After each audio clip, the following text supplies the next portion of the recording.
وہ جو صحیحین کی روایات ہیں ان میں وہ تفاصیل موجود نہیں ہیں، لیکن یہ کہ اصولی طور پر یہ بات ثابت ہے کہ حضور پر جادو ہوا اور جادو کا کچھ اثر بھی آپ پر ظاہر ہوا، اور اس کے ازالے کے لیے یہ صورتیں نازل کی گئیں۔ اس پہلو سے بھی یہ ثابت ہو جاتا ہے، اس لیے کہ جادو کا جو قصہ ہے نبی اکرم صلی اللہ علیہ وسلم پر، وہ میں آپ کے سامنے اس وقت اجمالاً بیان کر دیتا ہوں۔ یہ ہماری تفسیروں میں بڑی تفصیل کے ساتھ موجود ہے، بلکہ مولانا مودودی نے تو تمام روایات کو جمع کر کے اس کا ایک پورا مربوط جو ہے تسلسل کے ساتھ پورا ایک واقعہ مرتب کر کے اپنی کتاب میں تفہیم میں درج کر دیا ہے۔ یہ واقعہ ہے صلح حدیبیہ کے بعد کا۔ صلح حدیبیہ کے بعد جیسا کہ آپ کو معلوم ہے کہ نبی اکرم صلی اللہ علیہ وسلم چونکہ مشرکین عرب کی طرف سے فارغ ہو گئے اور یکسو ہو کر اب آپ نے یہود خیبر میں جو آباد تھے اور جو لوگ یہاں سے گئے تھے مدینے سے، وہ بھی وہیں جا کر آباد ہو گئے تھے، اور وہ اسلام کی مخالفت کا ایک بہت بڑا مرکز بن گیا۔ تو صلح حدیبیہ کے بعد آپ نے ادھر کا رخ کیا، یہ تو تاریخاً ثابت ہے، اور اس کے بعد خیبر فتح ہوا۔ لیکن معلوم ہوتا ہے کہ یہود کو، خیبر کے یہود کو پہلے سے اندازہ ہو گیا تھا کہ اب یہ رخ ہماری طرف ہوگا، اب یکسو ہو گئے محمد صلی اللہ علیہ وسلم، تو اپنی پوری طاقت کے ساتھ وہ ہمارے اوپر حملہ آور ہو سکتے ہیں۔ تو انہوں نے گویا کہ پیش بندی کے طور پر یہ کوشش کی کہ ان کا ایک وفد آیا مدینے میں، اور یہ لبید ابن عاصم ایک شخص تھا بنی زریق کا، جو انصار ہی کا ایک قبیلہ ہے بنی زریق، ان میں ایک شخص لبید ابن عاصم منافق تھا، یا یہ کہ کم سے کم یہودیوں کا حلیف تھا۔ انہوں نے آ کر یہود کے وفد نے ان سے کہا کہ ہم نے تو اپنا سا زور لگا لیا محمد کی مخالفت اور ان کا راستہ روکنے کے لیے صلی اللہ علیہ وسلم، ہم ناکام ہو چکے، تم کوئی آخری کوشش کرو، تم بہت بڑے جادوگر ہو، بہت ہی ماہر ساحر ہو، تو تم کوئی کوشش کرو اور سحر کرو محمد پر صلی اللہ علیہ وسلم۔ اور 3 اشرفیاں پیش کی، اشرفی اس زمانے میں ایک بڑی شے، یہ ہدیہ بھی حاضر ہے، اب تم کوئی زور لگاؤ۔ اس نے پھر خدمات حاصل کی ایک یہودی لڑکے کی جو حضور کے ہاں اس وقت بطور خادم کام کرتا، اس نے کہیں سے حضور کی کنگھی کے 2-3 دندانے جو ہیں وہ توڑے، اور اس میں آپ کے منہ مبارک بھی تھے، جیسے کنگھی کے اندر آپ کو معلوم ہے بال جو ہیں وہ کہیں اڑ جایا کرتے ہیں آخر میں، تو وہ لے کر اس کے پاس گیا، اس پر اس نے جادو کیا۔ اس کا میں بعد میں عرض کروں گا کہ یہ جادو کا یہ معاملہ جو ہے اس حوالے سے کہ یہ کیا ضرورت ہے کہ بال ہو اور اس کے حوالے سے جادو کیا جائے، اس کی بھی آج کے اعتبار سے بعض حضرات شاید سمجھتے ہوں کہ یہ بالکل بے تکی باتیں ہیں، لیکن اب جہاں تک سائنس پہنچ چکی ہے ان تمام باتوں کی توجیہ اب بالکل سمجھ میں آنے والی، اس لیے کہ یہ کسی شخص کا اس کے جسم کا ایک حصہ، بال بھی انسان کے جسم میں سے اگ رہے ہیں، اس میں بھی جو سیلز ہیں ان میں جینز ہیں، اور ہر شخص کے کچھ جینز ہیں جس کے حوالے سے اس کی شخصیت کا تشخص ہے، اس کی انفرادیت ہے، وہ جینز کے حوالے سے ان کے واسطے سے اس شخص کے ساتھ ربط قائم کرنا، جو بھی قوتیں ہیں یا وہ جنات کے ذریعے سے، ارواح خبیثہ جنہیں ہم کہیں گے ان کے ذریعے سے، یا کوئی اور شکلیں ہو سکتی ہیں، ریڈیشن مختلف قسم کے، آج تو سائنس جو ہے جہاں تک پہنچ چکی ہے وہ ریڈیشنز کی کتنی قسمیں ہیں اور کہاں کہاں سے وہ ریڈیشنز پہنچتی ہیں اور کیسے کیسے اثر انداز ہوتی ہیں، یہاں تک کہ بالکل ابتدائی دور جو ہے عہد اول جسے بگ بینگ کہا جاتا ہے آج کل، اس وقت کی ریڈیشنز بھی آج تک آپ خلا کے اندر جو ہے وہ تلاش کرتے ہیں، وہ مل جاتی ہیں اس پہلو سے، ان چیزوں کے ذریعے سے۔ لیکن یہ کہ شخص معین تک اس بات کو پہنچانے کے لیے غالباً اس کے وجود کا کوئی حصہ، اور ظاہر بات ہے کہ ہر شخص کے بال اس کے وجود کا ایک جز ہے، اسی میں سے وہ برآمد ہوئے، بہرحال اس پر وہ جادو کیا گیا، اور وہ کوئی تانت یا کوئی شے تھی جس میں گرہیں لگائی گئیں، 11 گرہیں اس میں تھیں، پتلا سا بنایا گیا اور پتلے میں پھر وہ سوئیاں چبوئی گئیں، اور پھر ایک کنویں میں زروان یا زو اروان یا زی اروان اس کنویں کا نام تھا، وہاں جا کر کسی پتھر کے نیچے، اس کے تہ میں پتھر کے نیچے وہ دبا دیا گیا، اس کے اثرات حضور پر ظاہر۔ یہ ہے وہ کہ واقعہ، اور اس کے بعد اس میں فرق تفصیل سے کہ کتنا عرصہ ہوا، کیا کیا اثرات ظاہر ہوئے۔ ایک بات جو ہے تیقن کے ساتھ ثابت ہے کہ حضور کی کچھ کیفیت ایسی ہو گئی تھی جیسے جسم کچھ جکڑا سا گیا ہو، بند سا گیا، ایک نشاط کی کیفیت ہوتی ہے، طبیعت کھلی ہوئی، اور ایک جیسے کہ طبیعت کے اندر کچھ بندش سی ہے، اور کچھ ایسی کیفیت کہ کوئی کام آپ نے نہیں کیا ہوتا تھا لیکن آپ نے سمجھ لیا کہ میں یہ کام کر چکا ہوں، اس طرح کا کچھ نسیان کی کیفیت بھی آپ پر کچھ عرصے کے لیے طاری رہی۔ اس حیثیت میں، اس حالت میں آپ نے کسی سے تذکرہ تو نہیں کیا اور نہ ہی اس کا کوئی چرچا ہوا، لیکن آپ جیسے کوئی اندر ہی اندر سے گھلتے سے جا رہے تھے اس جادو کے زیر اثر۔ اس کے بعد ایک رات ایسا ہوا، اب یہ حضور نے خواب میں دیکھا، یا جسے مابین النوم والیقظہ کہا جائے گا، خواب اور بیداری کی درمیانی کیفیت، نیند اور بیداری کے درمیان کا معاملہ۔ اس میں آپ نے یہ دیکھا کہ دو انسان آئے، دو فرشتے انسانی شکل میں، ایک آپ کے سرانے بیٹھ گیا، ایک پائے پہ بیٹھ گیا، اور ان کا مکالمہ ہوا۔ اس مکالمے کے ذریعے سے گویا کہ اللہ تعالیٰ نے حضور پر یہ ساری حقیقت بیان کر دی۔ انہیں کیا ہوا ہے، یہ بیمار ہیں، بیماری کیا ہے،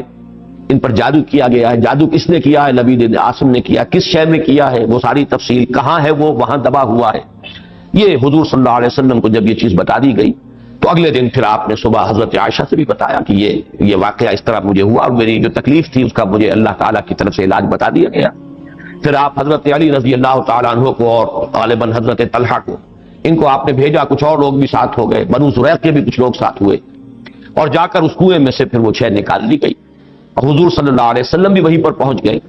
پھر یہی 11 آیات، 11 گرہیں تھی جو اس میں لگی ہوئی تھی، اور آپ نے ہر گرہ پر ایک ایک آیت پڑھ کر ایک گرہ کو کھولا ہے، اور آپ کی طبیعت ایسے ہو گئی جیسے کہ وہ جو بندش سی ہو گئی تھی، جیسے کچھ جکڑ بند ہو اور اس کے بعد ایک دم جو ہے چھل جائے، کیفیت جو ہے اس سے نجات مل جائے، نشاط کی طبیعت کیفیت پیدا ہو جائے ہوگی۔ یہ واقعہ ہے کہ جو حضرت عائشہ رضی اللہ تعالی عنہا سے، حضرت زید ابن ارقم سے رضی اللہ تعالی عنہ، حضرت عبداللہ ابن عباس سے رضی اللہ تعالی عنہما، اجمال کے ساتھ، اختصار کے ساتھ تو صحیح بخاری، صحیح مسلم اور مسند احمد اور تمام کتابیں جو ہیں ان کے اندر یہ واقعہ موجود ہے۔ البتہ یہ کہ صحیحین میں جو روایت ہے وہ بہت اجمالی ہے، جبکہ یہ تفاصیل جو ہیں زیادہ، اور جنہیں زیادہ ان تفاصیل کی سے شوق ہو اور کوئی دلچسپی ہو تو وہ مولانا مودودی صاحب کی تفہیم میں دیکھ لیں، اس میں یہ کہ زیادہ تفاصیل ہے، لیکن یہ تفاصیل صحیحین کی روایت میں نہیں، اس میں اصولاً بات ثابت ہے کہ حضور پر سحر ہوا اور سحر کے یہ اثرات ہوئے، اور اس کے بعد اس طریقے سے وہ سحر جو ہے اس کے اثرات ظاہر کیے گئے۔ ایک تواتر کے ساتھ جو ہمیں روایت ملتی ہے کہ یہ حضور صلی اللہ علیہ وسلم پر جب سحر ہوا ہے اس وقت یہ صورتیں نازل ہوئی، اور حضرت جبرائیل علیہ السلام نے یہ تلقین فرمائی کہ ان آیات کے ذریعے سے آپ اس سحر کے اثر کو زائل کریں، چونکہ ان میں ایک آیت موجود بھی ہے وَمِن شَرِّ النَّفَّاثَاتِ فِي الْعُقَدِ، تو اس کے حوالے سے اس میں ایک ربط بھی قائم ہوتا ہے، وَمِن شَرِّ النَّفَّاثَاتِ فِي الْعُقَدِ، اور پھونک مارنے والیوں کی شر سے کہ جو گرہوں پر، عقدوں پر پھونک مارتی ہیں۔ یہ ہے وہ جادو اور ٹونے کا معاملہ، جادو، ٹونا، ٹوٹکا۔ اس میں نفاثات کیوں آیا؟ جادوگر تو مرد بھی ہوتے ہیں، عورتیں بھی ہوتی ہیں، اس کے بارے میں مختلف تعبیرات کی گئی ہیں، کیونکہ ان کے نفوس کی یہ شرارت ہے، لہذا نفس کی طرف نسبت دیتے ہوئے اسے مؤنث بنایا گیا، یا چونکہ ان کی جماعتیں ہیں، ان کے گروہ ہیں، لہذا ایک جماعت کے لیے لفظ مؤنث کہا جاتا ہے عربی زبان میں، تو شاید اس کے اعتبار سے نفاثات کہا گیا۔ ایک رائے یہ بھی ہے کہ عاصم ابن لبید کی بہنیں اور بیٹیاں خاص طور پر ماہر تھیں، اور جو جادو اس نے کیا حضور صلی اللہ علیہ وسلم پر اس میں وہ بھی شامل تھی، اس لیے شاید یہ نفاثات کا لفظ آیا ہے۔ بہرحال اس پر ہمارے تمام مفسرین کا اجماع ہے کہ اس سے مراد ہے جادو کے لیے، ٹونے کے لیے، ٹوٹکے کے لیے کچھ پھونک پھونک کر گرہوں پر پھونکے مارنا اور گرہ لگانا۔ عقد یہ جمع ہے عقدے کی، عقدہ کہتے ہیں گرہ، تو عقدہ جمع اس کی عقد، گرہوں پر پھونکے مارنے والیوں کے شر سے رب الفلق کی پناہ میں آتا ہوں۔ یہ معاملہ جو ہے میں چاہتا ہوں کہ ذرا ایک اس کی لغوی بحث سمجھ لیجئے، نفس کسے کہتے ہیں؟ اب یہاں بھی آپ دیکھیں گے نفس اور نفس قریب ہے، یہ نفس تھا جب آئے گا تو وہ سین نہیں ہے، ویسے تو لفظ نفس بھی اس کے قریب ہے، نفس تنفس، سانس لینا، سانس میں بھی یہ ہوا جو ہے اندر جاتی ہے باہر آتی ہے، لیکن نفس کے معنی پھونک مارنا۔ نفس اس کو کہتے ہیں پھونک کو جس کے ساتھ کوئی تھوک وغیرہ شامل نہ ہو۔ نفس وہ ہے جو زور کے ساتھ پھونکا جائے، پھونک ماری جائے تو کچھ نہ کچھ لعاب جو ہے اس کے ساتھ شامل ہو جاتا ہے۔ تفل کہتے ہیں باضابطہ پھونکنے کو۔ تو نفس جو ہے یہ نون، فا اور سا، یہ نفس جو ہے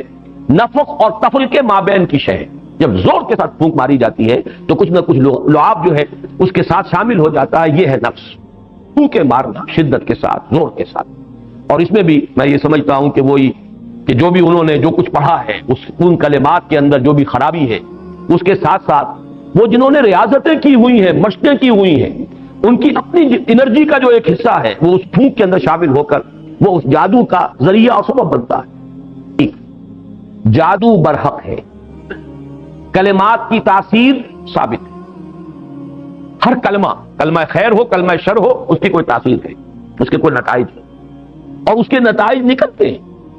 جیسے کہ جسمانی کسی کو زخم لگایا جائے، جیسے حضور صلی اللہ علیہ وسلم کو بھی زخم لگا ہے اس غزوہ احد میں، خون کا فوارہ چھوٹا، زیادہ خون بہ گیا تو غشی بھی طاری ہوئی، سب کچھ ہوا، دندان مبارک شہید ہوئے۔ جیسے جسم اطہر پر یہ اثرات جو ہیں خارجی حملوں اور خارجی جو زخم لگے ہیں ان کے ظاہر ہوئے، اسی طرح یہ مانوی قسم کا جو حملہ تھا اس کا بھی نبی اکرم صلی اللہ علیہ وسلم پر اثر ہوا ہے۔ یہ صحیحین کی روایات سے ثابت ہے، اور میں یہ سمجھتا ہوں کہ اس سے انکار کرنا در حقیقت یہ اس دور کے بڑے فتنوں میں سے ایک فتنہ ہے۔ جو چیز اس طریقے سے ثابت ہو جائے اور اس میں کہ عقلی اعتبار سے خود قرآن سے ثابت ہے، اس لیے کہ حضرت موسیٰ علیہ السلام پر بھی جادوگروں کے جادو کا اثر قرآن میں ثابت ہے۔ جب مقابلہ ہوا ہے اور حضرت موسیٰ علیہ السلام کا معجزہ بھی یہی تھا نا کہ عصا ڈالتے تھے زمین میں وہ اسلحہ بن جاتا، حیۃ تسعیٰ، سانپ ہے ہلنے والا چل رہا ہے، اور وہی کچھ انہوں نے کر کے دکھا دیا عارضی طور پر۔ جادوگر آئے، انہوں نے اپنی چھڑیاں اور اپنی رسیاں پھینکی اور وہ بھی نظر آئے، سب کو نظر آئے کہ جیسے سانپ ہے چل رہے، جیسے سب کو نظر آئی حضرت موسیٰ کو بھی نظر آئی۔ جیسے نظر بندی آپ کہتے ہیں، نظر بندی سب کی ہوئی تو حضرت موسیٰ کی بھی ہو گئی۔ عصمت انبیاء سے یہ کوئی شے بعید نہیں ہے، معلوم ہوا کہ قرآن سے ثبوت مل رہا ہے۔ اور جیسے حضرت موسیٰ علیہ السلام کے بارے میں تو یہاں تک ہے فَأَوْجَسَ فِي نَفْسِهِ خِیفَةً موسیٰ، ایک خوف پیدا ہوا اندر، اور خوف جو ہے بالکل سمجھ میں آتا ہے، معقول بات ہے، منطقی بات ہے کہ فوراً یہ اثر ہوا ہوگا کہ یہ تو وہی کچھ انہوں نے کر کے دکھا دیا جو اللہ تعالیٰ نے مجھے عطا فرمایا تھا معجزہ۔ دیکھنے والوں کو تو وہی کچھ نظر آ گئے، فرق کیا ہوا؟ ڈگری کا فرق رہ جائے گا۔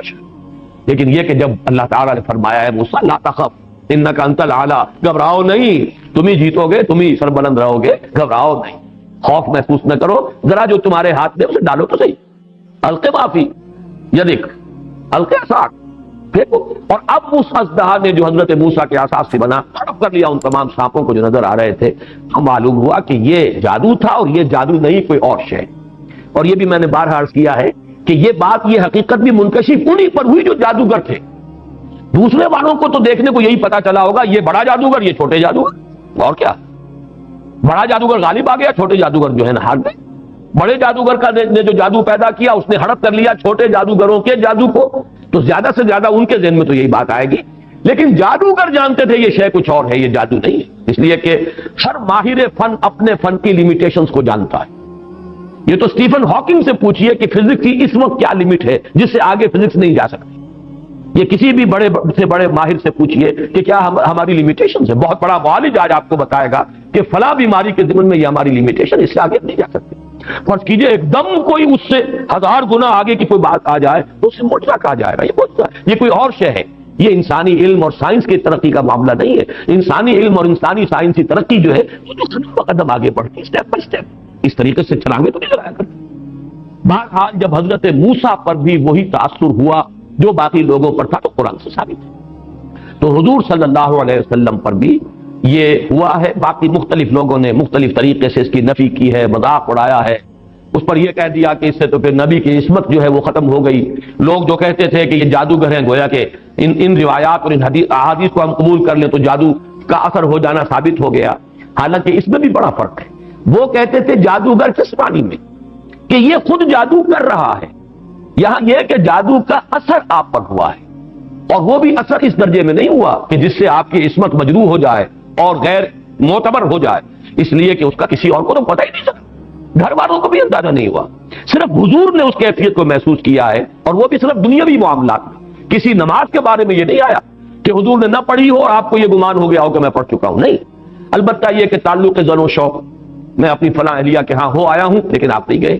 اس طرح کا کچھ معاملہ، انسانی معاملات، خالص بشری تقاضوں کے ضمن میں، بشری معاملات کے ضمن میں تو یہ اثر ہوا ہے کہ آپ نے کوئی کام نہیں کیا لیکن خیال یہ کیا کہ کر لیا۔ باقی یہ کہ جو کار نبوت ہے یہ ہے محفوظیت۔ اللہ تعالیٰ نے اس جادو کے اثر سے بھی جو آپ کا فرض منصبی ہے، آپ کے نبوت و رسالت کے جو پہلو ہیں ان کو محفوظ رکھا ہے، اس زمانے میں بھی، اس دور میں بھی جبکہ آپ پر یہ جادو کا اثر تھا۔